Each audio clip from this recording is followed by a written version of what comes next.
All right. First and foremost, give all praise, honor, and glory to Yahweh, Ba'ashem Yahushua, Ba'ashem HaKakodash. Double honors to the elders and the apostles of great millstone who rule well and who is worthy to be counted for double honors. Peace and salutations to you brothers out there pushing this truth wholeheartedly and sincerely and full of the gospel. It's the brother Gabaria from the Indiana camp, coming back at you again with another sit down. And I'm gonna basically entitle it, well, this is another installment of etymology of words, a series I started I want to say about a year ago now, a little over a year ago from now. I didn't even know it's been that long, but a series I started where I just basically go into the etymology of words, going into them, breaking them down, and showing their synonymous with the scriptures. Now, the word I have today, which is conversed. Make sure I'm saying this right. Conversant. And this scripture, this word is in the scriptures. I think it's in there about maybe, let me see, 3, 5. It's in there about 8 times. The word conversant. All right, but the one specific scripture that I'm thinking of is the one in the Sirach, the 39th chapter. All right, so we're gonna get into this word, and Lord willing, if this video is edifying for you brothers. All right, conversant. It says having frequent or customary intercourse. All right, now when you look at this word intercourse, the world makes it painted out as sexual or sexual tendencies with a woman. All right, when you're having intercourse with a woman, but it actually doesn't. It technically doesn't mean that. All right, and I'm finna actually look that word up right now. I'm gonna look it up in the etymology. Now, the word intercourse. Now, you can look this up in etymology. I'm not gonna do it because it doesn't give me the option, and my computer's already slow. It's gonna take forever for it to pop up. So I'm gonna just read it off my phone. But you can look this word up. Just look up intercourse in etymology, and this is where I'm reading from.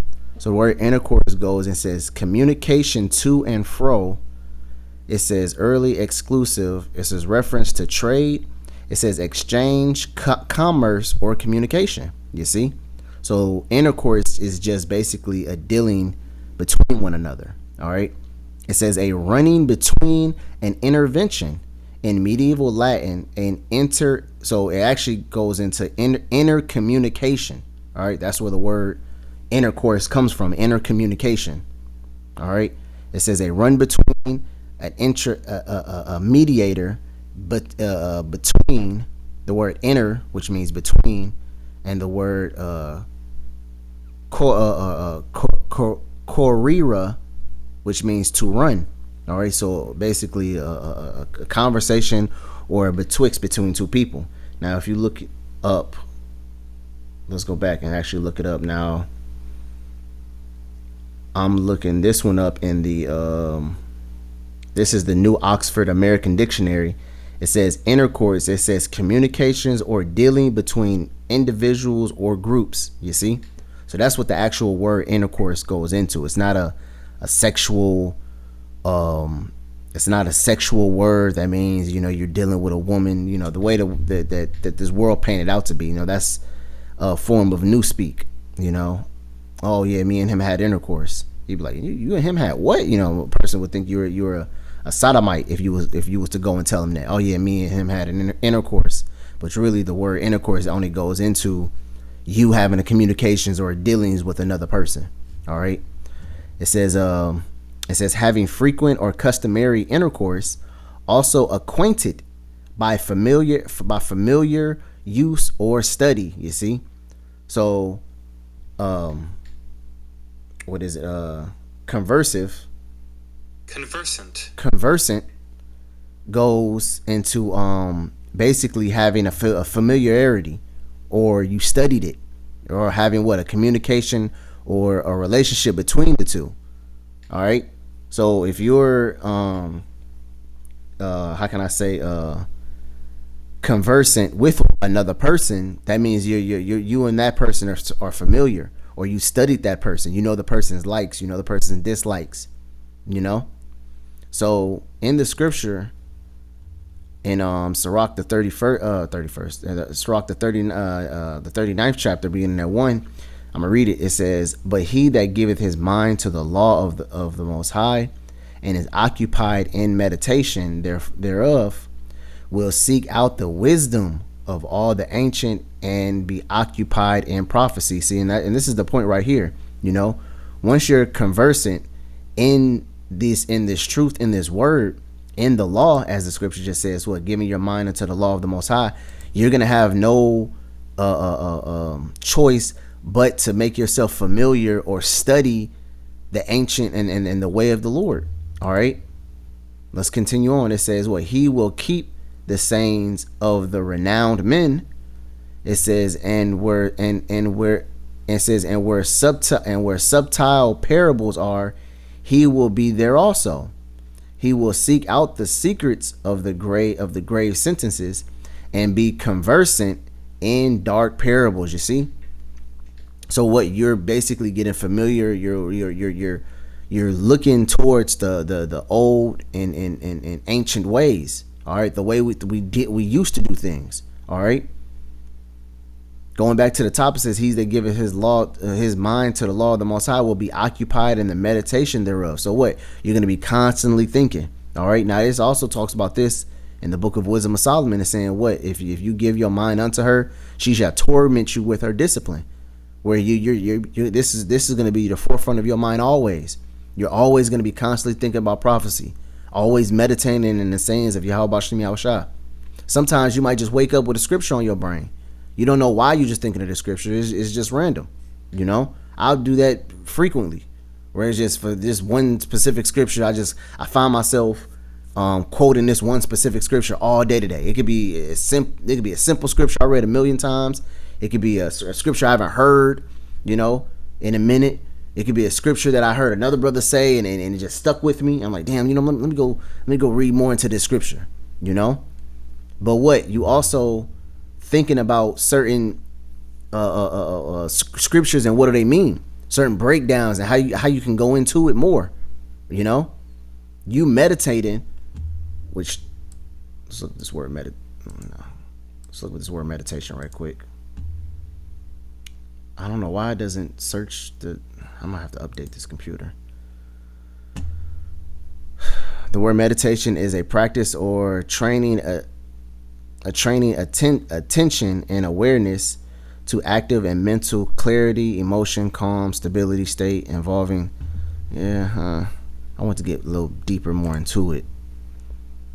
Relax, calm, help manage create pain, mindful meditations, focusing on being attentive, aware of what you're seeking and feeling in the moment without interruptions or judgment. That's a good one when you're reading, watching a video, or it's good to keep your mind clear. You don't want to be thinking about a whole bunch of stuff while you're reading or watching a video, because your mind will be distracted and you won't be able to focus on what you're studying or listening to. Concentrating on a single target. This is a good one. Concentrating on a single target, such as breath, or a visual object, or a mantle, a repeating word or phrase. I just said this. A repeated word or phrase. You're constantly thinking about what the scriptures say, and it could be a random scripture. It could be any one of the scriptures. Constantly going over in your mind. It's playing like a record. So a man who gives his mind unto the Most High will think about these things. It says will seek out wisdom of the ancient and be occupied in prophecy. That's why it's a thing. Brothers love medieval or old ancient sayings. Things that were said before our times. Because they hold some type of weight, especially if they were mentioned in the scriptures, or especially if they how can I say go hand in hand with the scriptures. Certain sayings of ancient, what they call it, old speak, or old English, used to say certain things like how the scriptures are written, thou, thus, shall, all these words were used in old English, And usually movies or TV shows that come out with that old English, they kind of you kind of can see why the scriptures was written the way they were.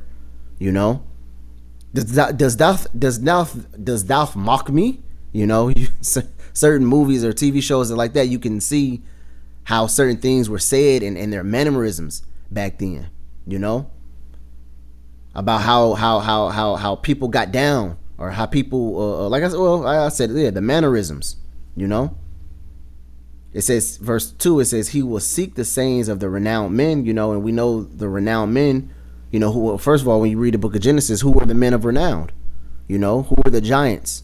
Which you have the proper understanding of that. You understand that those were Israelites doing, those were the Israelites following the statutes, laws, and commandments. That's why they were men of renown. That's why they were giants. Which, giants going into basically their stature, their not stature, their name or their reputation.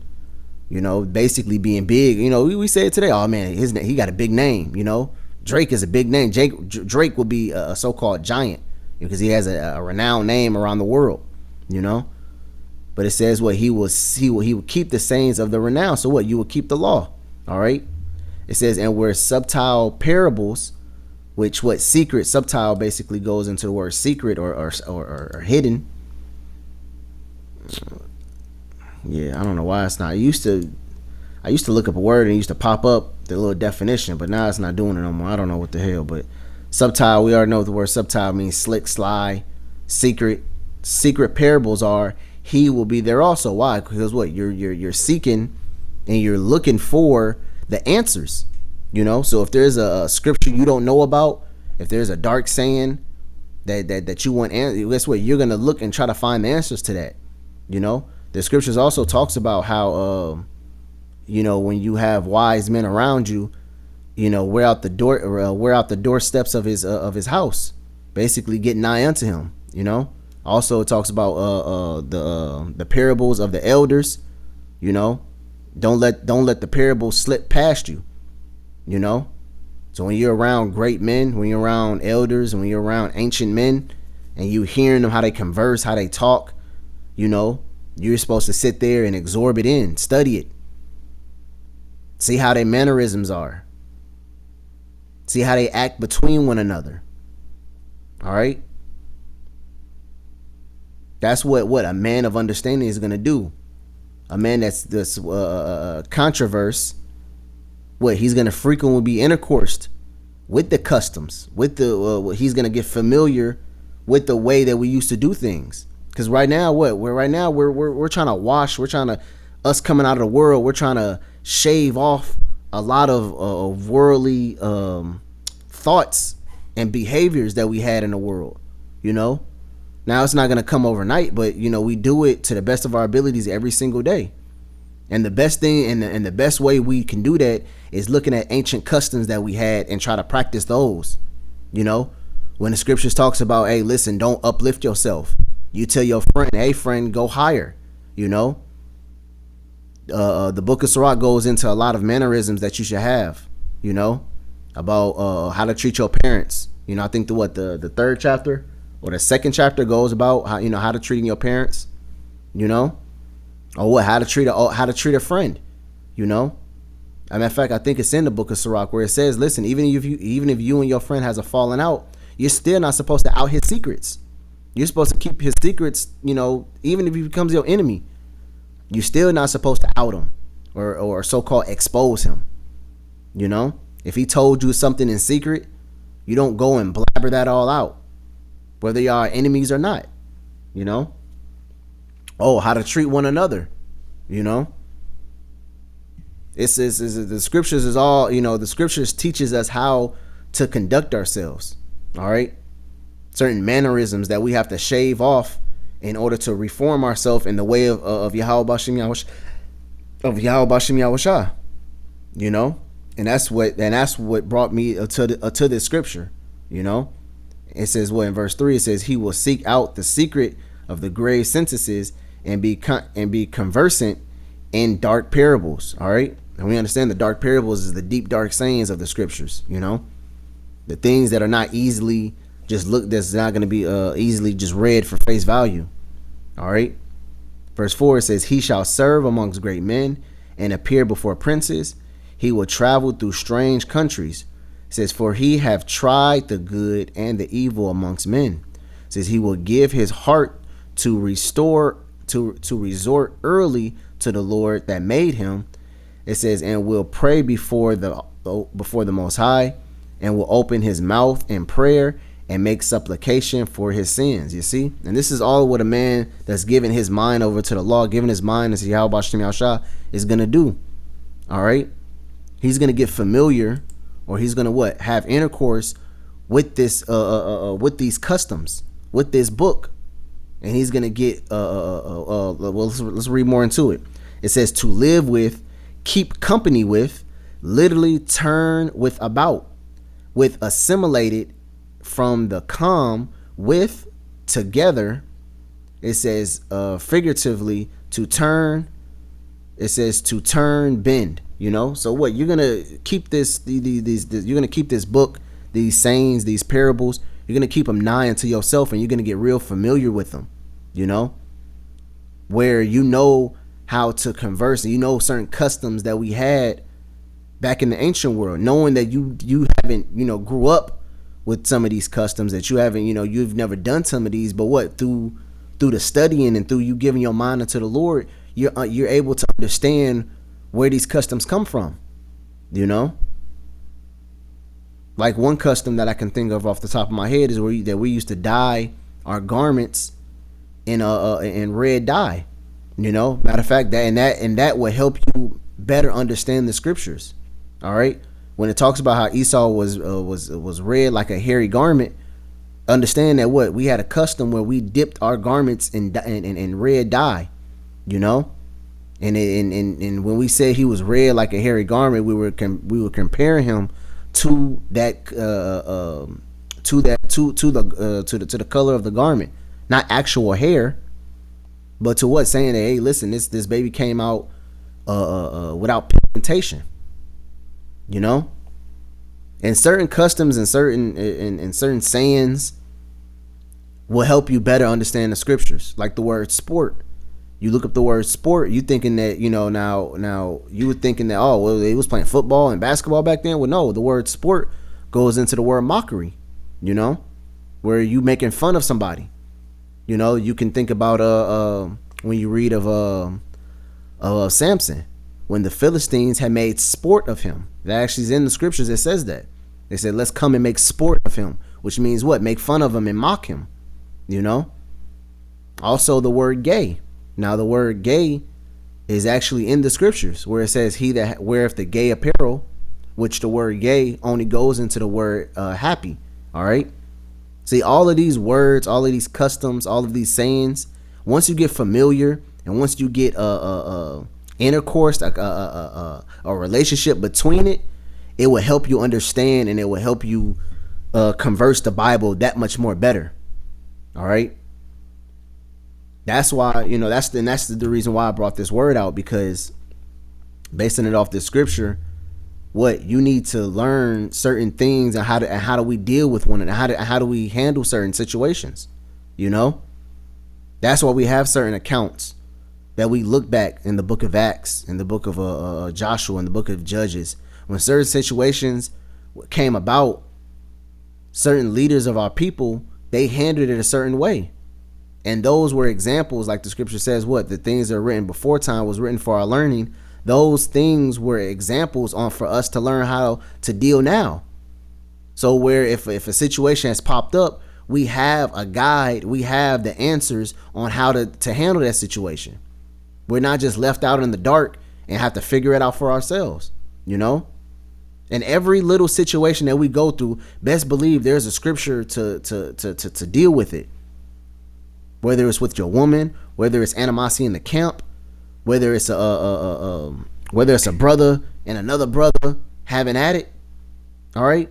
Whether it's how to converse and how to actually deal with a camp, or how to build a camp, you know? Or whether it's how to communicate, or how to even do the work, you know?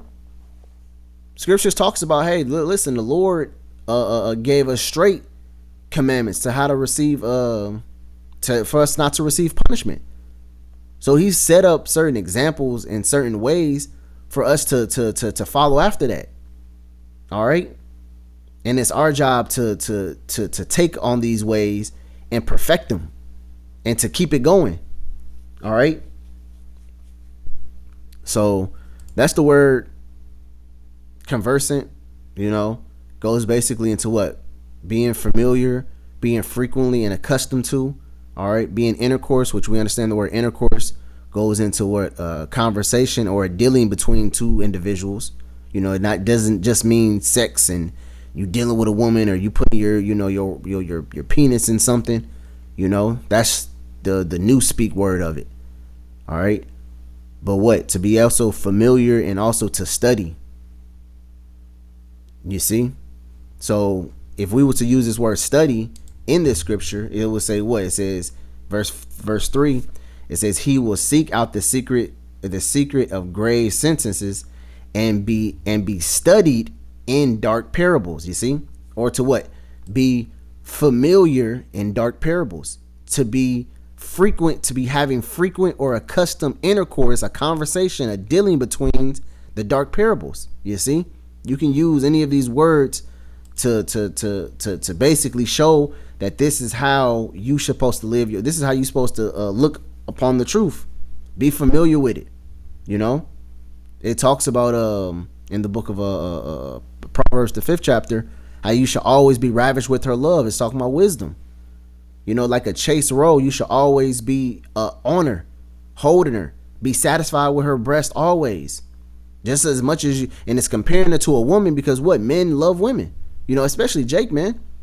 How you always feeling on your woman, touching on your woman, always on her, can't get your hands off of her, especially if you got a fine woman, pretty in the face, thick thighs, big breast. You always gonna be touching on her. You ain't gonna be able to keep your hands off of her. You see? Then the Lord's equating that to like wisdom, and the scriptures also says what? With all like get understanding. You see? So when it comes to this truth, we have to get acquainted. We have to get familiar with certain customs and certain ways how we dealt with certain situations like we did back in the ancient world. All right? And get out of the mindset of how we deal with things now. Because how Esau taught us to deal with things now, he taught us to deal with things through our emotions. How did that make you feel? Did that make you feel like you were angry? Do you need to lash out? Do you need to go have a conversation with him and tell him about himself? Do you need to cuss people out and do that? They show you how to deal off your emotions. On how to take, that didn't make you feel good, didn't you? You should say something about it. The whole time what was said was right and you were in the wrong. But I don't want to hammer the point any longer. I usually don't like to ramble this much. I like to get to the point, say what I need to say, and keep it moving. So, Lord will help this video is edifying for you brothers. Until next time, shalom.